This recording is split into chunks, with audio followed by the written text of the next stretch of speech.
எனக்கு ரொம்பவே பிடிச்ச கறிண்டா பருப்பு கறி. யாருக்கெல்லாம் பருப்பு கறி பிடிக்கும்னு கண்டிப்பாக கமெண்ட் பண்ணுங்கள். இன்றைக்கி பருப்பு கறி தான் பார்க்க போகிறோம். அதுக்கு 150 கிராம் பருப்பு, ஒரு சின்ன சைஸ் தக்காளி, மீடியம் சைஸ் வெங்காயம், அதோட தேவையான அளவு பச்சை மிளகாய், 1 டேபிள் ஸ்பூன் அளவு மாசியுமே கழுவிட்டு சேர்த்துருக்கேன். தேவைன்னா சேர்த்துக்கோங்க, இல்லைன்னா ஸ்கிப் பண்ணிடுங்க. 1/2 டீஸ்பூன் அளவு மஞ்சத்தூள், 1 டீஸ்பூன் அளவு உப்பு சேர்த்துருக்கேன். தேவையான அளவு, அதாவது பருப்பு குக் ஆகிற அளவுக்கு தண்ணி சேர்த்துட்டு அப்படியே மூடி வச்சு குக் பண்ணுங்கள். பருப்பு நல்லா குக் ஆனதுமே அதை நல்லா மசிச்சு விட்டுருங்க. பச்சை மிளகாயெல்லாம் மசிச்சு விடும்போது பருப்பு கறியோட டேஸ்ட்டும் நல்லா இருக்கும், அதே நேரம் ஸ்பைசியாகவும் இருக்கும். நல்லா மசிச்சுட்டு நம்ம இதுக்கு தேவையான அளவு தேங்காய் பால் சேர்த்துக்க போகிறோம். இதில் நீங்கள் முட்டை கூட அவிச்சு சேர்த்துக்கலாம். குட்டீஸ் எல்லாம் பருப்பு கறியில் முட்டை சேர்த்து சமைச்சோம்னா ரொம்பவே விரும்பி சாப்பிடுவாங்க. கண்டிப்பாக ட்ரை பண்ணி பாருங்கள். பாதி தேங்காயை திருவிட்டு நல்லா கெட்டியான பால் எடுத்து வச்சுருந்தேன். பாலை சேர்த்து நல்லா இந்த மாதிரி கொதித்ததும் சட்டியை இறக்கிட்டு இப்போ தாளிப்பு ரெடி பண்ணிக்கலாம்.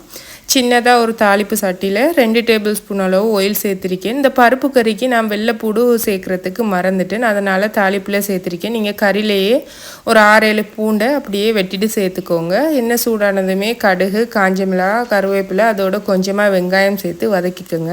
நான் 3 பூண்டை தோலோடையே தட்டிட்டு சேர்த்துருக்கேன். நல்லா வெங்காயம் வதங்கி வந்ததும் பூண்டோட வாசமும் போனதுக்கு அப்புறமா நம்ம தக்காளி, மீடியம் சைஸில் ஒரு தக்காளியை சேர்த்து தக்காளி நல்லா மசிஞ்சு வதங்கி வந்தது. அதில் 1 டீஸ்பூன் அளவு சில்லி ஃப்ளேக்ஸ் சேர்த்துருக்கேன். சில்லி ஃப்ளேக்ஸ் சேர்த்திங்கன்னா பருப்பு கறியோட ஃப்ளேவரும் கலரும் ரொம்ப நல்லா இருக்கும். ஸோ எல்லாத்தையும் சேர்த்து நல்லா வதக்கிட்டு நம்ம ரெடி பண்ணி வச்சுருந்த கறியில் சேர்த்துக்கலாம். ஸோ கறி சட்டியை அடுப்பில் வச்சுட்டு அப்படியே இதில் சேர்த்துட்டு கறி நல்லா கொதிச்சதுமே இறக்கிட்டோம்னா சுட சுட பருப்பு கறி ரெடி. காலையில் பிரேக்ஃபாஸ்ட்டுக்காக இருந்தாலும் சரி, பகலைக்கு லஞ்சுக்காக இருந்தாலும் சரி, நைட்டுக்கு டின்னராக இருந்தாலும் சரி, ரொம்பவே சூப்பரான ஒரு கறிண்டா அது பருப்பு கறி தான். ரொட்டி, பிட்டு, பான், இடியப்பம், சோறு எது கூட வேணால் சாப்பிடலாம். ரொம்பவே சூப்பராக இருக்கும். யாருக்கு பருப்பு கறி பிடிக்கும்னு கண்டிப்பாக கமெண்ட் பண்ணுங்க. இன்னும் ஒரு இன்ட்ரெஸ்டிங்கான வீடியோவில் சந்திப்போம். Take care, by.